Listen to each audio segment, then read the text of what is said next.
Hey, creepy crew, you're back. And honestly, that means everything to me. Seriously. Every single one of you who keeps coming back to this channel, you're the reason I do this. Today we're heading deep into the Appalachian Mountains, where the shadows have stories. And trust me, these ones hit different. Dark, weird, and straight up unsettling. If you're new here, welcome to the family. Drop a comment, say hi. Now grab something warm, lock your door, and let's get into it. I'll tell you something right now. When a stranger in a mountain shelter tells you that you should really stay, that's not kindness. You feel it in your gut before your brain even catches up. Kate and I had been planning this trip for about 3 months. 3 days on the northern section of the Appalachian Trail in Pennsylvania. Light packs, a manageable weather, simple plan. I'd been working overnight warehouse shifts for the past few months and honestly needed to stop existing under fluorescent lights for a while. Kate had just finished a contract and hadn't started the next one yet. The timing worked perfectly. We drove out to Port Clinton on Thursday morning, and the mood was good. Like actually good. The kind of feeling that makes you think you made the right decision. The first day surprised us a little. Way more rock scrambles than I expected based on the trail descriptions I'd read. By mile 4, my knees were already complaining. We both hit the wall earlier than planned, but we made camp without any real problems. First days are always an adjustment. The second day is when things started to shift. The rain started around 4 in the afternoon. No warning, no buildup. 1 minute it was cloudy, the next minute it was pouring. Kate had been dealing with a blister on her ankle since the morning, and walking on wet rocks with that kind of injury isn't hiking anymore. It's just asking for a sprain. I checked the map and found a shelter about half a mile off the main trail. We made it there in maybe 20 minutes. There was already someone inside. A woman in her mid-40s, solid build, clearly experienced. She had a proper setup, small camp stove, a real mug, gear that was organized and dry. She introduced herself as Janice, said she was on day 8 of a long section hike. She was relaxed, cracking jokes, asking about our route. Kate loosened up immediately. Honestly, so did I. Janice looked exactly like the type of person you'd hope to share a shelter with. Competent, calm, friendly. We ate while the rain kept getting heavier. For a while, everything felt normal. Janice talked about different trail sections she'd hiked. She asked if we'd ever been down in Maryland. Kate told her about a trip she took during college. Just normal conversation. About an hour and a half later, though, I started noticing something off. Not obvious. Nothing I could immediately point to. Janice was still talking, but her thoughts kept looping strangely. She'd be describing a very specific ridge section in Maryland, then suddenly jumped to something about an argument with a former boss, then slide right back into the trail story like nothing happened. I figured maybe it was fatigue. 8 days alone on the trail is a lot. Your brain gets foggy. Kate leaned over while Janice was looking at her map and whispered, "You're hearing this too, right?" I nodded. Then Janice stood up and said, "1 second," and walked out into the rain. A minute passed, then 2. I called out her name. No response. I stepped to the shelter entrance and looked outside. She was standing about 10 feet away with her back to us, completely still, not looking at anything that I could see. Just standing there in the rain. I called her name again. Nothing. She didn't turn, didn't move. She stood there like that for about 3 minutes. I was counting because it felt like the kind of moment you instinctively start tracking.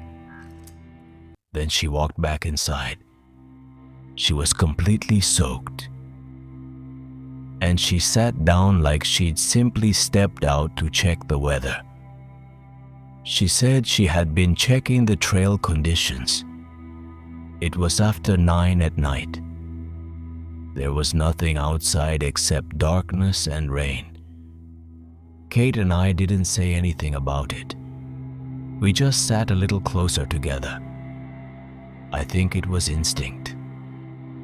Eventually, Janice crawled into a sleeping bag, and some of the tension left the shelter.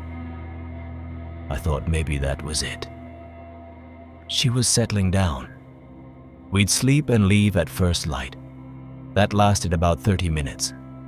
She suddenly sat upright, not groggy, not confused, alert. She scanned the shelter, then laid back down. Then she did it again.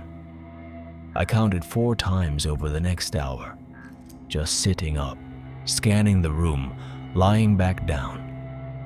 No explanation. Around midnight, she stood up completely and walked to the front of the shelter. She stood there looking out into the darkness for about 5 minutes. Then she came back and laid down again. I reached over and touched Kate's shoulder. She was already awake. We looked at each other, and that was enough. We started packing slowly, no talking, trying not to make noise that felt deliberate, because if she was awake and pretending to sleep, I didn't want to find out what happened next. We finished packing using the lowest setting on my headlamp. Janice lay there the whole time, eyes closed, breathing steady. I couldn't tell if she was actually asleep, and I didn't look long enough to try to figure it out.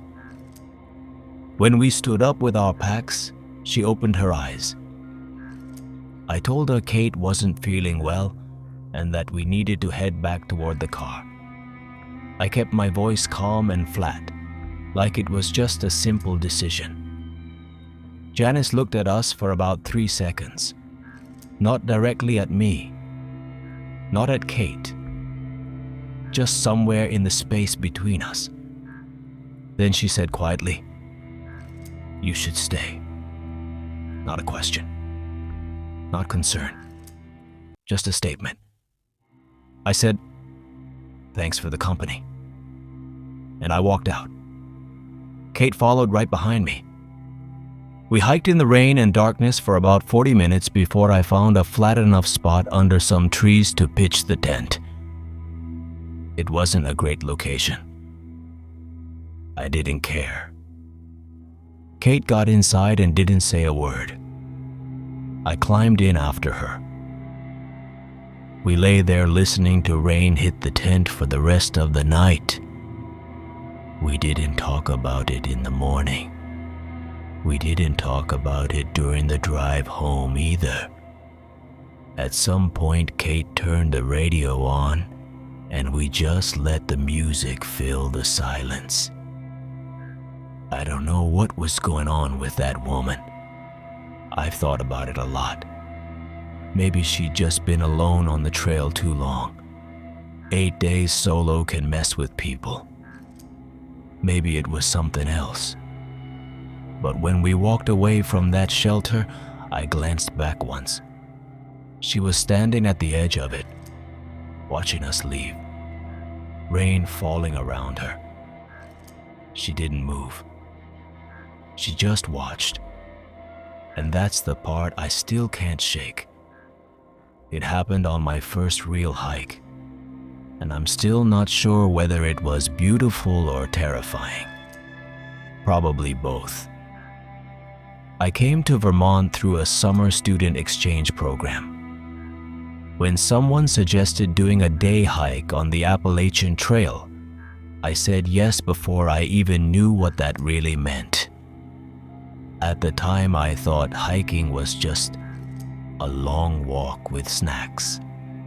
There were 5 of us students and 1 grad student named Margot who volunteered to guide us. Margot was the kind of person you trust immediately.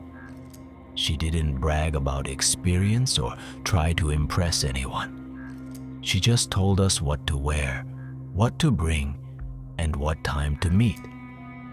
The weather was perfect, cool, cloudy, a little wind. We had been hiking for about 2 hours when we stopped on an open slope overlooking the valley. The view was incredible. Margot called for a rest break.